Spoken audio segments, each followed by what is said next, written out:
शिवाय। अक्षय तृतीया।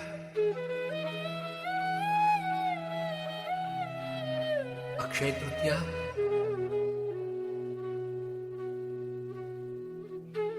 पवित्र दिन। सनातन परंपरा में कोई भी शुभ कार्य शुरू करने का ये दिन और चिरंजीवी ब्रह्म शक्ति स्वरूप भगवान परशुराम का जन्मोत्सव।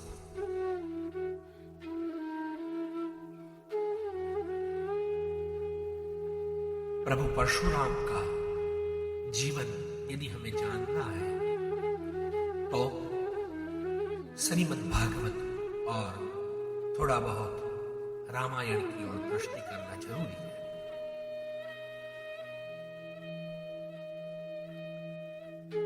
श्रीमद् भागवत महापुराण के 9वें स्कंद में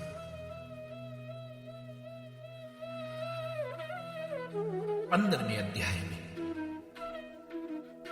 श्री शुकाचार्य जी हमें बताते हैं,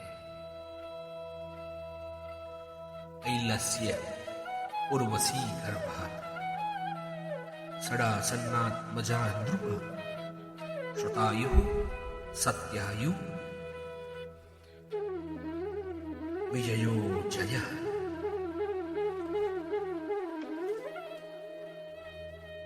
सुखदेव जी परीक्षित राजा तो कहते हैं, पुरुरवा उर्वशी के गर्भ से आयु, श्रुतायु और सत्यायु, हाय और विजय नामक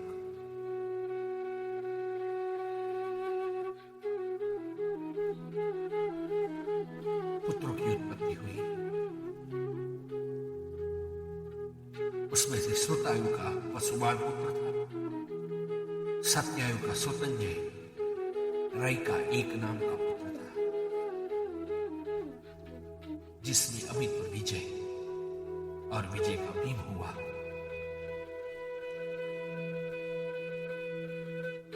पुरुरवा का 5वां पुत्र विजय उसका भीम था और भीम का कांचन था, कांचन का होत्रक और होत्रक का जौनु।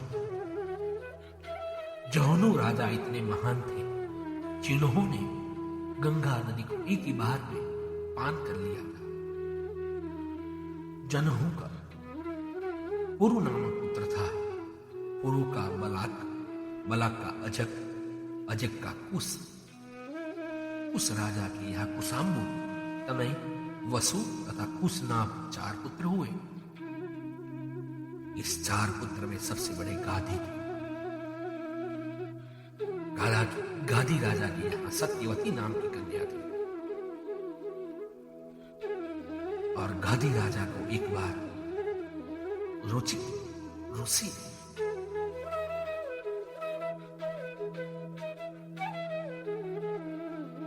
मन की इच्छा बताते हुए कहा, हे राजन, मैं आपकी कन्या का आग्रह पूर्वक या इच्छा से इच्छुक हूं। तब गाधी राजा ने बताया कि मैं मेरी कन्या इसे ही प्रदान करूंगा जो मुझे श्वेत और कृष्ण कान वाले 1000 अश्व लाके। तब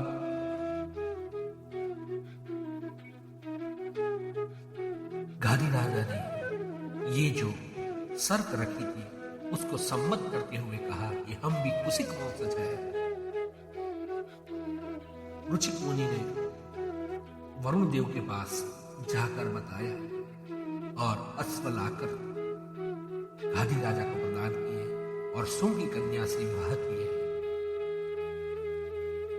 और थोड़े दिन बाद सत्यवती रुचिक ऋषि से पुत्र की याचना की और रुचिक ऋषि ने एक चरु बनाया है और दूसरा चरु भी अपनी मां के लिए बनवाया है। एक में ब्रह्म तेज है, एक में क्षत्रिय तेज है। और चरु का निर्माण करके रुचिक मुनि स्नान करने के लिए गए हैं। उसी वक्त सत्यवती की माता ने सत्यवती को कहा है कि मुझे ये चरु प्रदान करे, और लालसा में आते हुए सत्यवती ने अपना चरु माता को दिया है और माता ने बेटी का चरु ग्रहण किया है। आकर रुचिक मुनि ने देखा है कि जो ब्रह्म तेज वाला चरु है वो माता ने ग्रहण किया है, और ये देखकर रुचिक मुनि ने कहा, ये अनुचित हुआ है देवी, आप ये दंड के हकदार है। अब ये आपका भाई ब्रह्मवेत्ता होगा और हमारे यहां क्षत्रिय तेज उत्पन्न होगा। बहुत प्रार्थना करने के बाद रुचिक कहते हैं, ठीक है, आपका बेटा क्षत्रिय तेज नहीं, आपके पौत्र उग्र तेज हो गए, वो बहुत ही क्षत्रिय तेज वाले रहेंगे। उसके बाद सत्यवती और रुचिक के यहाँ जमदग्नि नामक पुत्र होता है, और सत्यवती देवी के भाई के स्वरूप कौशिकी नाम की नदी का उत्पन्न होता है।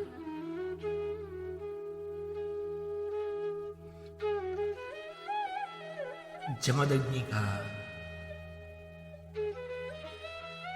विवाह रेणुका के साथ होता है, और रेणुका के वहां वसुमान इत्यादि पुत्र होता है। उसमें से सबसे छोटे भगवान परशुराम का जन्म होता है। स्वयं भगवान को वासुदेव अवतार कहा जाता है, और वो हरि हरि कुल के नाश करना जाने जाते हैं।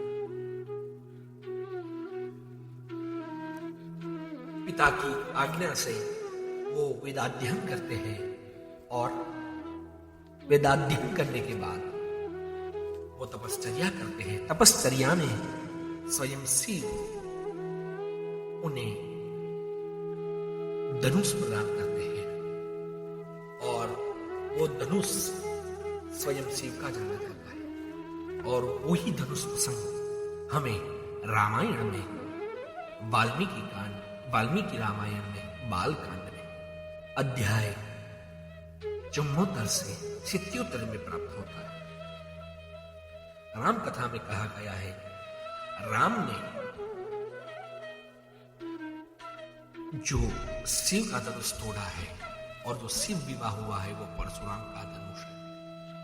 और उस समय महेंद्र पर्वत पर स्थित यानी परशुराम की लीला जब शांत होती है, अपना सब कार्य पूर्ण कर लेते हैं, क्षत्रियों को भी मार लेते हैं, और पूरा धर्म संस्थापनार्थाय ये धर्म संस्थापन कर देते हैं, तब वो महेंद्र पर्वत पर जाकर निवास करने लगते हैं। वहां से ये जब धनुष भंग होता है, तब राम के पास दौड़े हुए आते हैं, और राम के पास आकर उनसे प्रार्थना की है कि आपने शिव के धनुष को तोड़ा, इसलिए आपका बल पराक्रम अचिंत्य एवं अद्भुत है, परंतु अब आप इस वैष्णव धनुष पर प्रत्यंचा चढ़ाकर बाण का संधान करें। मेरे द्वारा तपस्या से उपार्जित लोगों को भी नष्ट कर दीजिए। परशुराम के आदेश के अनुसार राम ने उस वैष्णव धनुष पर भी बाण का संधान किया है, और अर्जित पुण्य लोगों को नष्ट कर दिया। परशुराम राम की परिक्रमा करके अपने आश्रम में चले गए हैं, और बताया गया है कि जब परशुराम वहां पर आते हैं तो पूरा हलचल बच जाता है, पशु पक्षी भी अद्भुत व्यवहार करने लगते हैं, और समस्त जन समुदाय अचेतन हो जाता है। ये परशुराम सही में कौन है जिसने स्त्री शिक्षा, स्त्री रक्षा और ब्रह्म तेज अहिंसा के साथ अहिंसा करने के लिए अहिंसा के सामने रक्षण और अहिंसा के सामने हिंसा, ये सबका हमें ज्ञान प्रदान किया।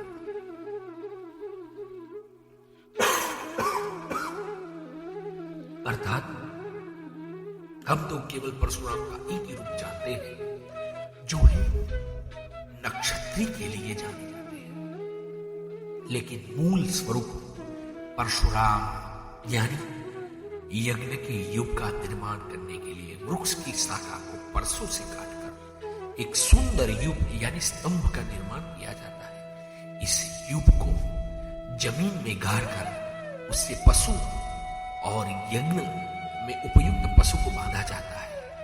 यह एक स्तंभ है, ये एक कर्मकांडीय प्रक्रिया है और ये स्तंभ अपना मन है। ये युग आत्मा परमात्मा का योग है और इस मन को भी सुंदर स्वरूप प्रदान करने के लिए व्यक्ति रूप वृक्ष में पनपी धारणाओं, मान्यता को, नकारात्मक विचारों, संकल्पों को यानी सहस्त्रार्जुन को, भावनाओं को काट कर छाट कर आवश्यकता से, परसों से यानी चेतना शक्ति से वो मार देता है। यानी परशुराम और कोई नहीं, हमारी आत्मशक्ति, चेतना शक्ति है और सहस्त्रार्जुन कोई नहीं, वो मूलतः हमारे अंदर सहस्त्र इच्छा है, नकारात्मक इच्छा, नकारात्मक मान्यता। उसको मारने के लिए परशु शक्ति उठाना ही पड़ेगा। वो आत्मस्वरूप को जानने के लिए सहस्त्रार्जुन जरूरी है। और वो किसके वंश में जन्मे? जमदग्नि। वो जमदग्नि कौन? जमत अग्नि, यमत अग्नि, यानी यमत का अर्थ है नियंत्रित और अग्नि चेतना। अतः फिर से बात आई चेतना की। अतः जमदग्नि का अर्थ हुआ मनसा वाचा कर्मणा नियंत्रित चेतना। क्षत्रिय तेज होने से बावजूद भी जमदग्नि यानी नियंत्रित चेतना में रहते हुए परशुराम जी ने ये पूरे विश्व को एक ऐसा प्रदर्शन दिया जिससे अपना जीवन अच्छा चल सके। जमदग्नि को रुचिक मुनि का पुत्र कहकर यह इंगित किया गया है, आत्मज्ञान को प्रकाशित करने वाले शुद्ध बुद्ध मन के ही नियंत्रित चेतना का जन्म होता है। और नियंत्रित चेतना कोई भी तेज को अपने अंदर अच्छे से जमा सकती है, बचा सकती है, प्रज्वलित कर सकती है। और कथा में कार्तवीर्य अर्जुन द्वारा जमदग्नि का वध कहकर यह इंगित किया गया है कि कालचक्र के प्रभाव में अपनी ही वासनाओं को, कामनाओं को आदि से घिरकर एक दिन मनुष्य अपनी इस नियंत्रित चेतना को नष्ट कर देता है। यानी ये चेतना भी एक दिन अपने ही अंदर नष्ट हो जाती है। और ये बात भी हमें याद करनी है, जैसे रुचिक मुनि के यहाँ जमदग्नि हुए तो रुचित का अर्थ भी क्या है वो भी हम जान लेते हैं। रुचिक शब्द का अर्थ है चमकना, मन को बताते हुए कहते हैं आत्मज्ञान को चमकाना यही रुचिक है। यानी परंपरा से जो अपने अंदर अच्छे से चमकाता है, जो आगे बढ़ाता है, वो ही अपने अंदर बचा हुआ तेज ज्ञान अच्छे से आगे दूसरों को दे सकता है। परशुराम जी ने जितने भी सत्कार्य किए वो अपनी पिता शक्ति, पैतृक शक्ति के आशीर्वाद से परम पितृभक्त कहलाते और स्वयं कृष्णावतार तो है ही। आइए इस परशुराम उत्सव के दिन हम ये संकल्प करते हैं कि हे परशुराम, आपके अंदर रही हुई क्षत्रिय ब्रह्म तेजना ब्रह्म तेज जो पिता के द्वारा हमें बताई गई है, उस चेतना को हम सदैव सत्य स्वरूप आगे बढ़ाए और सहस्त्रार्जुन जैसी कामना, वासना और मन में पनपी हुई जो हमारी अंधश्रद्धा है, वो आपके द्वारा ज्ञान स्वरूप दूर हो, ऐसी आपके चरणों में हम प्रार्थना करते हैं। और जामदग्नि, परशुराम ऐसे भिन्न भिन्न स्वरूपों से आपके चरणों में प्रार्थना करते हैं। और सही में यही हमारा आपका जन्मोत्सव कहलाएगा, जब हम ज्ञान में प्रकाश करेंगे, सत्य में प्रकाश करेंगे, वेद का अध्ययन की ओर आगे बढ़ेंगे, वेदाध्ययन लोगों की हम रक्षा करेंगे और सनातन संस्कृति का रक्षण करने की ओर आगे बढ़ेंगे। ये भावना के साथ आज प्रभु परशुराम के जन्मोत्सव पर सभी को बहुत बहुत बधाई और सभी के हृदय में विराजित ब्रह्म चेतना को, क्षत्रिय चेतना को और ये सत्य चेतना को वंदन करते हुए सभी को जय परशुराम। ओम नमः शिवाय।